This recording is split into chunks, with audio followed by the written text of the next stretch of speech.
Hello friends, welcome back to our channel అమ్మ ఇంటి రుచులు. మళ్ళీ చికెన్ పిక్కెల్ ఆర్డర్ వచ్చేసింది.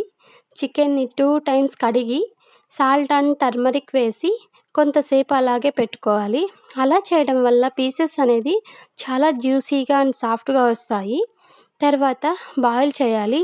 వాటర్ లేకుండా డ్రై అయ్యే వరకు మేము ఫ్రెష్గా అప్పటికప్పుడు హోమ్మేడ్ గరం మసాలా ప్రిపేర్ చేసి యూస్ చేస్తున్నాము. తర్వాత ఫ్రెష్ అల్లం వెల్లుల్లి పేస్ట్ని కూడా యూస్ చేస్తున్నాము. తొక్క తీసేసి మిక్సీ పట్టుకుంటున్నాము. చికెన్ పిక్కెల్స్కి రివ్యూస్ కూడా ఇచ్చారు, ఈ వీడియోలోనే యాడ్ చేశాము. ఫర్ ఆర్డర్స్ స్క్రీన్ పైన ఉన్న నంబర్కి మెసేజ్ చేయండి. Thank you so much for supporting me.